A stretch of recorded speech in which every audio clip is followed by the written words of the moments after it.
in Apple devices that lets hackers infect the device with NSOS Pegasus spyware.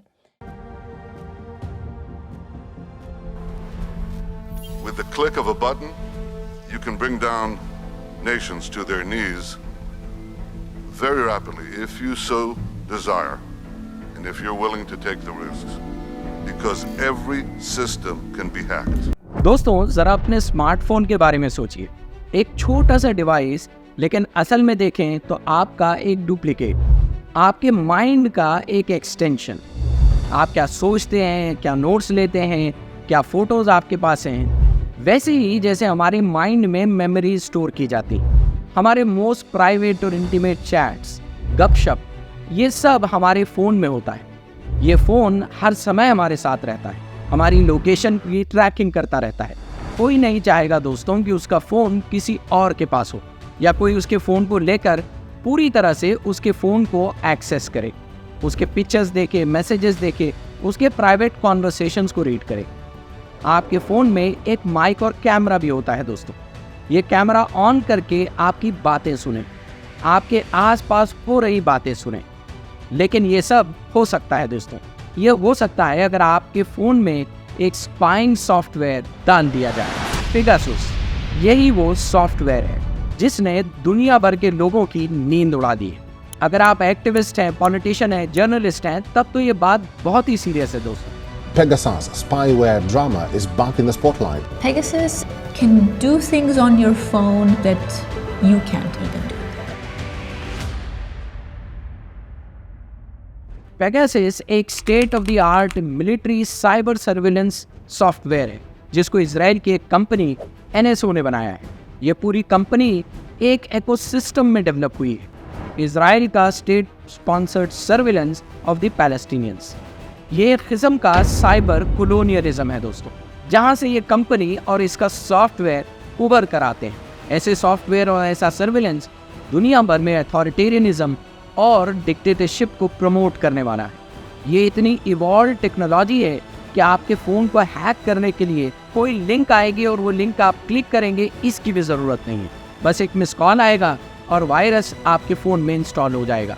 अब आप कहेंगे कि हम इसकी बात क्यों कर रहे हैं दोस्तों? पेगासस को लेकर दुनिया भर में कुछ साल पहले बहुत ज़्यादा हल्ला गुल्ला हुआ था, लेकिन आज फिर से वो अंडर डिस्कशन है दोस्तों। इंडिया में कुछ पॉलिटिशियंस और जर्नलिस्ट को एप्पल एक अलर्ट भेजता है कि आपका फ़ोन हैक किया गया है। एप्पल कहता है कि एक स्टेट स्पॉन्सर्ड अटैकर्स के जरिए हुआ। एमनेस्टी इंटरनेशनल और वॉशिंगटन पोस्ट इसकी जॉइंट इन्वेस्टिगेशन करते हैं और उसने बताया कि सिद्धार्थ वरदराजन जो कि द वायर के एडिटर हैं और आनंद मंगनाले जो साउथ एशिया एडिटर हैं the Organized Crime and Corruption Report Project के, उनके फ़ोन्स हैक किए गए। ये लेटेस्ट केसेस हैं अक्टूबर 2023 में। 27 दिसंबर 2023 की द वॉशिंगटन पोस्ट की एक न्यूज़ के हिसाब से दोस्तों, सेंट्रल गवर्नमेंट के ऑफिशियल्स की तरफ से एप्पल इंडिया रिप्रेजेंटेटिव्स को एक कॉल आती है और वो डिमांड करते हैं कि इस वार्निंग के अब जो पॉलिटिकल इफेक्ट्स हैं, उनके पॉलिटिकल इम्पैक्ट्स को कम करने के लिए कंपनी उनकी मदद करे। दोस्तों ये एक बहुत ही सीरियस टॉपिक है। आइए देखते हैं पेगासस और उसकी पूरी कहानी को। They're not security products. They're not providing any kind of protection, any kind of prophylactic. They don't make vaccines. The only thing they sell is the virus. And I think saying that they only sell this to government doesn't make that better when you look at who the targets are and just the behavior. 2020 में एक top secret meeting बुलाई जाती है east Berlin के एक rented apartment में। Meeting में आने वालों से कहा जाता है कि वो अपने फोन्स को स्विच ऑफ कर दें और उसको दूसरे रूम्स में रख दें। मीटिंग के होस्ट थे एमनेस्टी इंटरनेशनल की सिक्योरिटी लैब के क्लाउडियो गुरनायर और डॉन्चा केयरबैन। मीटिंग में जिनको बुलाया गया था वो थे फ्रांस के जर्नलिज्म नेटवर्क फॉरबिडन स्टोरीज के लॉरेंट रिचर्ड और सैंड्रीन रिकवार्ड को। और यहाँ से शुरू हुई इस डेकेड की सबसे बड़ी इन्वेस्टिगेशन जिसने पेगासस नाम के सॉफ्टवेयर का पर्दाफाश किया। इस स्पाईवेयर के जरिए दुनिया के 50,000 फोन्स को टैप किया गया और उनकी जासूसी की गई। और ये सॉफ्टवेयर सिर्फ गवर्नमेंट्स को लाइसेंस किया जा सकता था। दोस्तों ये एक मिलिट्री ग्रेड स्पाइंग सॉफ्टवेयर है। इसकी इन्वेस्टिगेशन में सामने आया दोस्तों कि दुनिया भर की गवर्नमेंट्स अपने देश के politicians, academicians, human rights activist, political dissenters, journalist, इन सब पर नजर रख रही है, जासूसी कर रही है। जिन पर जासूसी की जा रही है उनमें दुनिया के कुछ प्रोमिनेंट नाम भी हैं। जैसे एक प्रोमिनेंट नाम आया राष्ट्रपति इमैनुअल मैक्रोन का, फ्रांस के प्रेसिडेंट। दोस्तों, जो इन पर स्पाई कर सकता है वो कुछ भी करने की क्षमता रख सकता है। ये एक बहुत ही बड़ा चैलेंज था और रिस्क था जिसको कुछ साहसी जर्नलिस्ट ने उठाया। इन्वेस्टिगेशन करने वालों के सामने अब सबसे बड़ा चैलेंज था कि एआई से फॉरेंसिक टूल्स डेवलप किए जाएं जो इस सॉफ्टवेयर के ट्रेसेस को और इसको खोज निकालें। दूसरा, जिनके फोन हैक हुए हैं उनको इस स्टडी के लिए वॉलंटियर करना, उनको कमिट करना। दोस्तों, रिस्क बहुत बड़ा था क्योंकि इसमें जान जाने का भी खतरा था।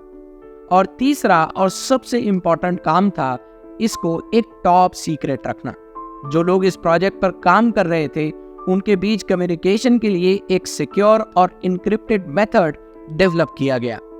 पहले वॉलंटियर जिन्होंने इसके लिए वॉलंटियर किया वो थे जर्नलिस्ट जॉन करास्को। ये मैक्सिको की इन्वेस्टिगेटिव पब्लिकेशन प्रोसेस्को के डायरेक्टर हैं। ये वही हैं दोस्तों जिन्होंने 2016 में पनामा पेपर्स की इन्वेस्टिगेशन की और बड़े बिजनेस हाउसेस को एक्सपोज किया। ब्लैक मनी कैसे और कहां स्टोर की जाती है इसको एक्सपोज किया। इसी तरह के कई लोग बाद में इसके लिए वॉलंटियर करते हैं और ये रिसर्च कंप्लीट होती है। इसके बाद जरूरत थी बड़े मीडिया कोलैबोरेशन की ताकि एक्सपोजे दुनिया भर में एक साथ पब्लिश हो। फाइनली सालों की थरो रिसर्च के बाद 18 जुलाई 2021 को पेगासस प्रोजेक्ट की रिपोर्ट दुनिया के 17 मेजर आउटलेट्स ने फ्रंट पेज पर एक साथ छापी। इसके बाद दुनिया में और पॉलिटिकल स्फीयर में मानो एक भूचाल आ गया। इंडिया में भी गवर्नमेंट पर स्पाइंग और पेगासस के यूज के रिपोर्ट सामने आई। आरोप लगे प्रोमिनेंट पॉलिटिशियंस और जर्नलिस्ट के फोन हैक किए गए। अब 2 साल बाद फिर से 2 जर्नलिस्ट के फोन हैक किए गए हैं। ये बहुत ही सीरियस कंसर्न है जो डेमोक्रेसी के लिए एक बहुत ही बड़ा खतरा है। दुनिया भर में दोस्तों spyware development, military grade spying technology का डेवलपमेंट हमारी फ्रीडम और डेमोक्रेसी को ख़त्म करता जा रहा है। ये एक नया दरवाज़ा है जो वॉरफेयर के तौर पर खोल दिया गया है और ये वॉरफेयर है एक्टिविस्ट से सिविल सोसाइटी के ग्रुप्स के खिलाफ, ताकि वो अपनी आवाज़ को बंद रखें, वो मुंह बंद रखें और गोद में आकर बैठ जाएं, जिसको दुनिया भर की गवर्नमेंट्स यूज़ कर रही हैं। ये एक किस्म का डिजिटल वायलेंस है। लेकिन दोस्तों, क्या इतने सर्वेलेंस के बाद भी पेगासस अपने काम में कामयाब हुआ? हम देखते हैं कि बिल्कुल नहीं। दुनिया भर में साहसी लोग वो काम करते जा रहे हैं जो वो करना चाहते हैं। इंसाफ के लिए आवाज़ उठाते जा रहे हैं। इंसाफ के लिए लोग खड़े हैं। लोग अपनी लाइफ, अपनी करियर्स और अपनी मटेरियल बिलोंगिंग्स को रिस्क पर लेकर ये बड़े काम के लिए आगे बढ़ रहे हैं। तो जो डर पैदा करने के लिए पेगासस बनाया गया था वो डर भाग चुका है। ऐसे स्पाइंग सॉफ्टवेयर्स आते रहेंगे लेकिन लोग भी आवाज़ उठाते रहेंगे। आवाज़ उठाते रहिए क्योंकि आवाज़ ही आपके राइट्स और फ्रीडम की गारंटी है। होप कि आपको हमारा ये वीडियो पसंद आया हो, इन्फॉर्मेटिव लगा हो। If so, to share it with your family and friends. Do subscribe to our channel and press the notification bell icon so that you are notified whenever we come up with a new video. Hope to see you soon in the next video. Till then, thank you very much.